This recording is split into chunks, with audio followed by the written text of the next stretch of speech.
Hey guys, so we're all socially distancing and in all parts of the world now, thanks to COVID-19. But thankfully, we're still all safe. And with me now, I have Mr. Daniel Kendal from Team Sunderland. Dan, how is everything going right now from a Team Sunderland perspective? Obviously, it's a difficult one. Everything's come to a standstill in terms of sport and activity, but obviously that's not just affected sport right across the world. So it is difficult, but we are preparing for next year. Obviously, this is hopefully going to be something that doesn't last very long. We can get sport back underway soon. But other than that, we've been recognising our sporting achievements from the year. Um, can you hear that? Is that me? Oh, that's me. That's our ice cream truck. Yes, that's the ice Yeah, cream truck yeah. here in Barbados. Yes, Yes, that's the ice cream truck passing, guys. Sorry about That's what it that. sounds like. So yeah, like you say, everything for us has come to a standstill in terms of sport and activity. But like you say, we're preparing for next year, working with all our clubs to ensure that they can continue, and they are affected in terms of running and membership as little as possible by this. Obviously, we're having to prepare for alternatives in terms of social distancing when it comes to big events that's coming up. But yeah, it's difficult, but we're getting there slowly. And from a personal perspective now, Dan, has there ever been a time that there's ever been no sports to watch on television? No, like you say, sport is an all year round thing. I mean, like you say, I'm an avid football fan and a cricket fan and a couple of other sports. And normally, when the football season's finished, that's generally when the cricket really picks up, and you have the summer cricket tests for England and things like that. And then obviously during the summer, you've got like Wimbledon, the Formula Ones on. So there's always normally sport on. And this year would have been an Olympic year. So and it would have been again the Euro 2020 tournament would have been on. So to have little sport on, sometimes it happens every now and again, but to have no sport on is obviously quite drastic. It is a real shame not to see any sport, but obviously the safety of fans, the safety of players, the safety of staff members who work in different sports is obviously priority. Obviously now sport is an international game, in a sense of there's a lot of travelling involved, especially in likes of tennis, Formula One, and even cricket. There's a lot of fans that travel, a lot of people that travel, so it's just not safe to do it at the minute. But hopefully, once they resume, they can resume safely and get back to entertaining as well. Yeah, for sure, definitely the fans that travel because coming up shortly, there was supposed to be a tour of the West Indies heading up to England, and then they were saying that England could potentially come down to the West Indies, and it's like, ooh, there's a lot of people moving, so it's like just so difficult to really put together sporting tournaments around the world right now. Yeah, definitely. Like you say, it's putting a lot of strain on, like you say, cricket itself. I know the Australian Cricket Board recently come out and said that if the Tour of India doesn't go ahead, they're going to be really financially struggling. And I think this is something that's going to affect, like you say, all international cricket. But hopefully, once we get going again, I think cricket will recover. I think cricket's got quite a strong following.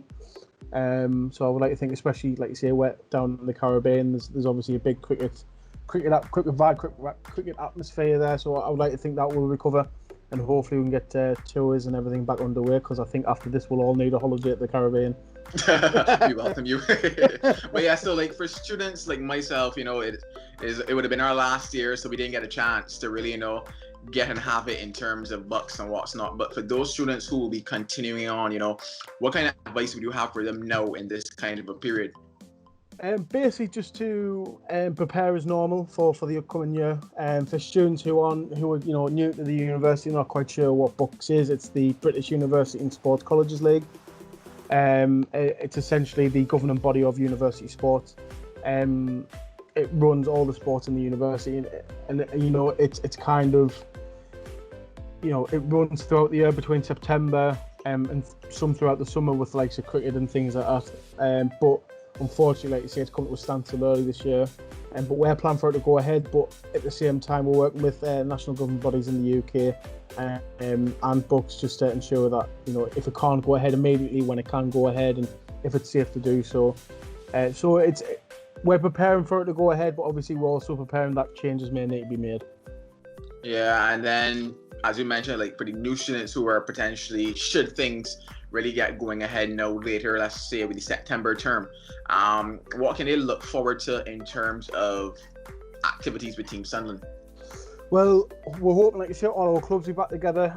Obviously, again, in terms of events that we usually have, like the Freshers Fair and Varsity and things like that, obviously involves big crowds of people coming together.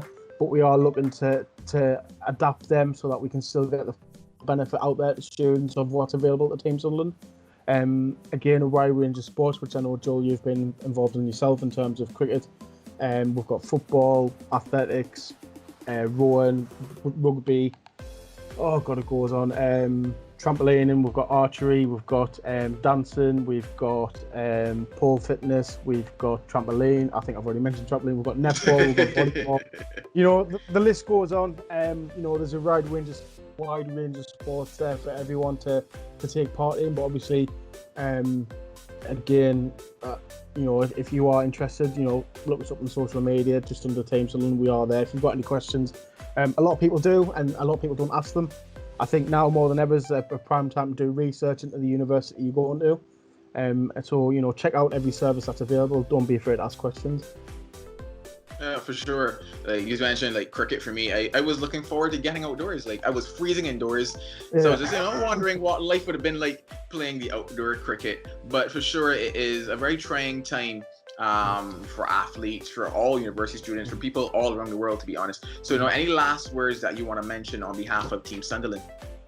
Just to, you know, I think really just to follow, obviously, the government's advice, and obviously your government's advice may be slightly different to ours. But also, you know, wherever you're from, just follow the expert advice. Do what you can to protect others, and obviously look after your health systems. Obviously over here in the UK, where we are, you know, so reliant on the NHS protecting us at this time. And what's been fantastic is we've seen University of Sunderland students working with the NHS on the front line, supporting them and being a vital branch of that, which for them is a great experience to get that first-hand, you know, working within a hospital in a live environment. But I think as well, it just shows the caliber of students we've got that's willing to step up and help out during these difficult times.